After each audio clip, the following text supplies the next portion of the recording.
The most twisted and revealing aspect of avoidance psychology is how their desire system operates in complete reverse of healthy attachment. They crave people who don't want them back, pursue those who show indifference, and feel most attracted to those who would never prioritize them, while simultaneously feeling suffocated by and repelled from anyone who offers genuine, consistent, available love. This isn't just preference for independence or fear of intimacy. It's a fundamentally broken attachment system where their trauma has rewired their brain to interpret emotional unavailability as safety and genuine care as danger. The cruel irony is that the very people who could actually heal their attachment wounds, those who offer stable, consistent, emotionally available love, feel boring, suffocating, or wrong to their trauma-wired system. While people who are emotionally unavailable, inconsistent, or outright rejecting feel exciting, challenging, and worth pursuing. Their desire system has learned to associate love with pain, availability with danger, and pursuit with the validation they desperately crave, but can never actually receive from the unavailable people they're attracted to. This reversed attachment pattern creates relationships doomed from the start. Because the moment someone becomes genuinely available and interested in them, that person loses all appeal and gets replaced by the next unavailable target who can provide the familiar dynamic of chasing someone who doesn't want them back. They're addicted to the pursuit itself rather than the connection it might create, making them perpetually unsatisfied whether they're alone or partnered because they can only want what they can't have and can't want what they could actually keep. The unavailability addiction, why they only want what they can't have. The avoidance attraction to unavailable people isn't coincidental or bad luck. It's a sophisticated psychological addiction where their nervous system has learned to associate the pursuit of unavailable love with safety, control, and the comfortable distance that prevents the terrifying vulnerability of genuine intimacy. Their trauma has created neural pathways that release reward chemicals when chasing someone who doesn't want them back, while triggering alarm responses when someone offers consistent, available affection that requires reciprocal emotional investment. Their addiction to unavailability begins with childhood attachment experiences where love was conditional, inconsistent, or required them to work for attention and validation rather than receiving it freely and reliably. Their developing brain learned that love is something you chase and earn rather than something freely given. That emotional availability from caregivers was temporary or conditional on perfect behavior, and that the familiar feeling of longing for unavailable affection became their template for what romantic attraction feels like. Watch how their interest activates specifically when they sense someone is emotionally distant, already committed to someone else, or showing clear signs of not being available for the relationship they claim to want. The unavailability itself becomes the attraction rather than the person's actual qualities, making them pursue people who are wrong for them, uninterested in them, or actively rejecting them with the same intensity that drives others toward people who show genuine care and interest. Their nervous system interprets unavailability as safety because pursuing someone who doesn't want them back ensures they'll never have to face the vulnerability of being fully known, accepted, and loved by someone who could theoretically abandon them after seeing their authentic self. The unavailable person can't reject their true self because that person never gets close enough to see it, making the pursuit feel psychologically safer than the terror of being genuinely intimate with someone who could devastate them through intimate knowledge and eventual abandonment. The addiction manifests as them experiencing the familiar pain of unrequited interest as comfort rather than suffering.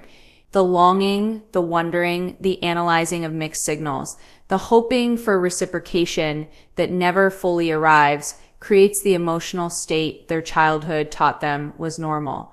Available love feels foreign, uncomfortable, and wrong to their nervous system because it doesn't match their template for what attachment should feel like based on early experiences. Their attraction to unavailability includes them unconsciously selecting partners who replicate their early attachment dynamics. People who are emotionally distant, like their avoidant parent, inconsistently available like their unpredictable caregiver, or withholding affection like the parent who made love conditional on achievement or perfect behavior. They're attempting to resolve childhood wounds by recreating them with new people who can't actually heal what their parents damaged. The addiction creates a dopamine reward system around pursuit rather than connection, making the chase itself more satisfying than actually catching the person they're pursuing. Their brain releases feel-good chemicals when sending the unanswered text, when hoping for reciprocation, when analyzing whether someone might be interested. But those same chemicals don't release when someone shows consistent interest and affection, because their reward system is wired backwards. Their unavailability addiction extends to them losing interest immediately upon winning the person they've been pursuing. The moment someone becomes available, interested, and emotionally accessible, they become boring or suffocating to the avoidant whose brain was getting its reward from the pursuit rather than the prize. This creates a pattern where they're perpetually unsatisfied, always looking for the next unavailable person to chase while abandoning people who actually become available to them. The addiction includes them romanticizing and idealizing people who don't want them, while devaluing and finding fault with people who do want them, creating a psychological split where unavailable people seem perfect and fascinating while available people seem flawed and unexciting. This ensures they remain stuck in pursuit mode while never appreciating genuine connection when it's offered. Their nervous system treats available love as danger because it requires them to be vulnerable, authentic, and emotionally present in ways that their trauma has convinced them will lead to devastating abandonment or engulfment. Unavailable people feel safe precisely because they can't get close enough to trigger these deep fears, making the addiction to unavailability a sophisticated defense mechanism disguised as romantic preference. The most tragic aspect of their unavailability addiction is how it guarantees they'll never experience the secure attachment their wounded heart desperately needs, because their desire system only activates for people who can't provide that security. They're caught in a psychological trap where what they want and what they need are completely opposite, making healing impossible without conscious intervention that rewires their entire understanding of what healthy attraction should feel like. The chase reversal, how your disinterest activates their pursuit. The most maddening aspect of avoidance psychology is the predictable pattern where they disappear completely when you show interest, need, or desire for them, then suddenly reappear with intense pursuit the moment you genuinely stop caring, move on, or become emotionally unavailable to them. This isn't conscious manipulation or strategic game playing. It's their trauma-wired nervous system responding to the shift in power dynamics, where your disinterest creates the safe distance that allows their attachment system to activate without triggering their terror of engulfment or vulnerability. Their pursuit mechanism operates on a simple but devastating formula. The less you want them, the more they want you. The more you want them, the less they want you. Your emotional investment creates pressure that triggers their flight response, while your emotional withdrawal creates space that allows their approach response to emerge. They can only pursue when their relationship feels safely unattainable, when your disinterest guarantees they won't be trapped in the intimacy their trauma has taught them equals danger. Watch how they ghost you completely during periods when you're showing interest, texting first, initiating plans, or expressing feelings about the connection. Your availability and interest create the suffocating pressure that makes them need immediate distance to regulate their overwhelmed nervous system.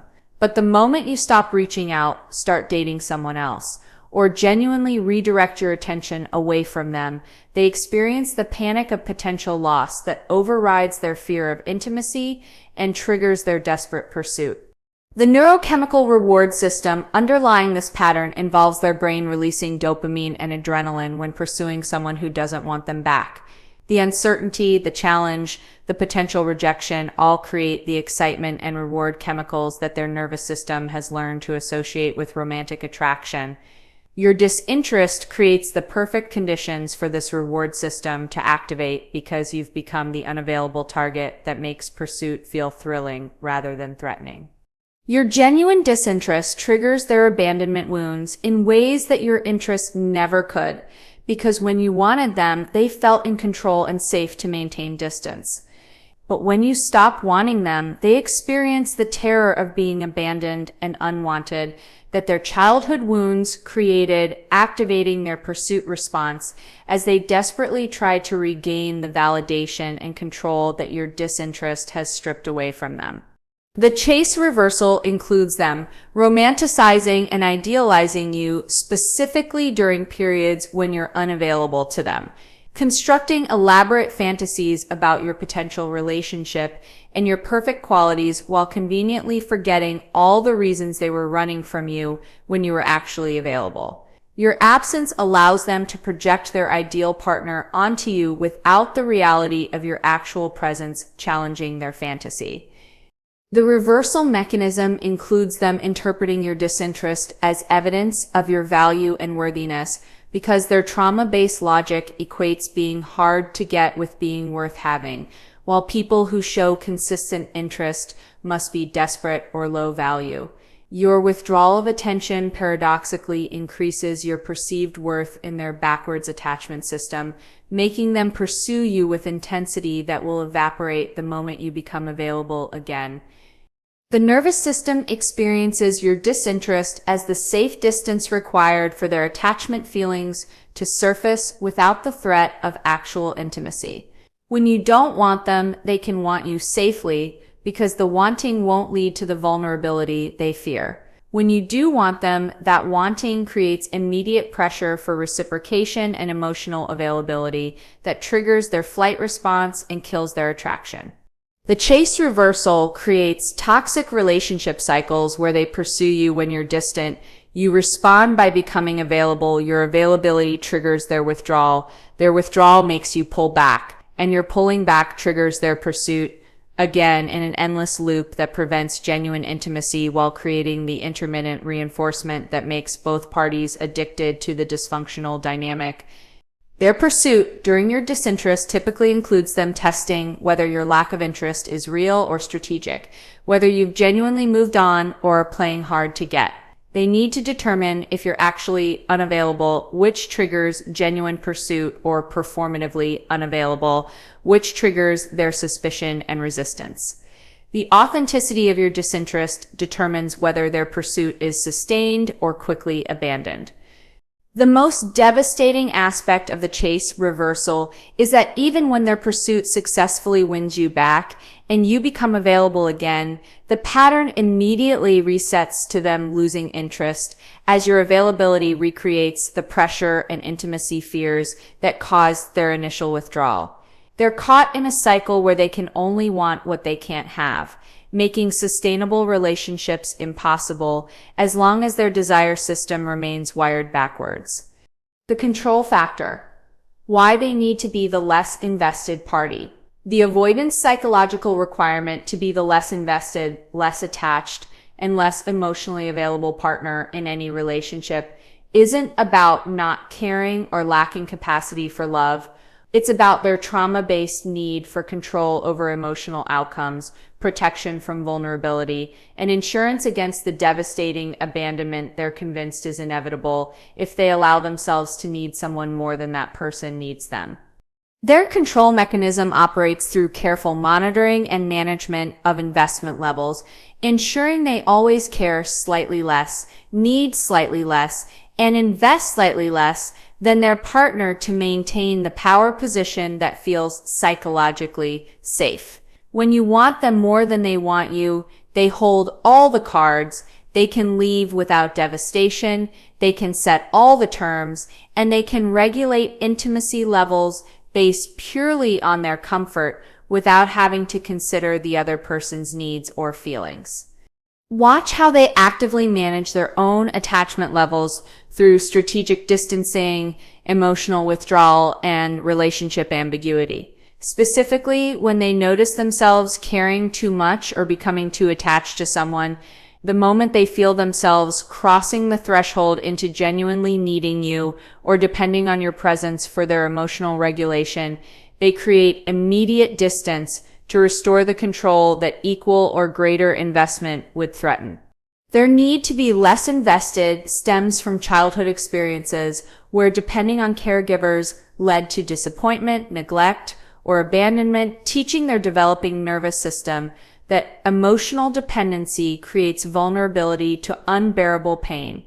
Being the less attached partner recreates the pseudo-independence they developed as children when they learned that needing nothing from no one was the only way to avoid the devastation of unmet needs. The control factor includes them interpreting your greater investment as weakness rather than love, as desperation rather than genuine care, because their trauma has taught them that people who need others are pathetic and vulnerable, while people who need no one are strong and safe.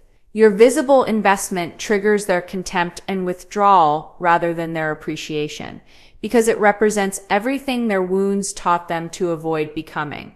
Their psychological safety depends on maintaining the option to leave without significant emotional cost, making them unwilling to invest equally because equal investment would mean equal pain if the relationship ends. By keeping their investment lower, they protect themselves from the full devastation of loss, while ensuring they can abandon the relationship before being abandoned. The preemptive strike their trauma convinces them is necessary for survival. The control mechanism extends to them needing to be the one who determines relationship pace, intimacy levels, and commitment timing, resisting any progression they didn't initiate because following your lead would mean surrendering control to someone else's timeline and needs. They can only move forward when it's their idea, their timing, and their comfort level, because yielding to your desires would create the vulnerability of depending on you to meet their needs. Their requirement to be less invested often manifests as them creating deliberate imbalances in the relationship. They text less frequently, initiate plans less often, express feelings less openly, all behaviors designed to maintain the power differential that makes them feel safe. Your greater effort, greater enthusiasm, and greater emotional transparency ensure they remain in the control position that their nervous system requires to avoid attachment panic. The control factor includes them feeling genuine panic when they sense themselves becoming the more invested party, when they realize they're thinking about you more than you're thinking about them, when they want to see you more than you want to see them, when they're more affected by the relationship than you are. This panic triggers immediate withdrawal designed to restore the power balance where they care less and therefore hurt less if things end. Their need for control creates relationships where genuine partnership and mutual vulnerability become impossible because one person is always strategically maintaining distance while the other compensates through overinvestment. This imbalance prevents the equality and reciprocity that healthy relationships require, while ensuring the avoidant never has to face the terror of being the more vulnerable, more attached, or more invested partner.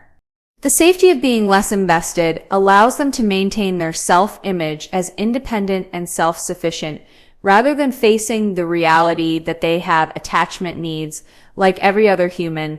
By ensuring they always need you less than you need them, they can maintain the illusion that they don't need anyone at all, that relationships are optional additions to their complete self, rather than fundamental human requirements they've been avoiding through strategic underinvestment. The most tragic aspect of their control requirement is that it guarantees they'll never experience the reciprocal vulnerability and mutual investment that creates genuine intimacy and secure attachment.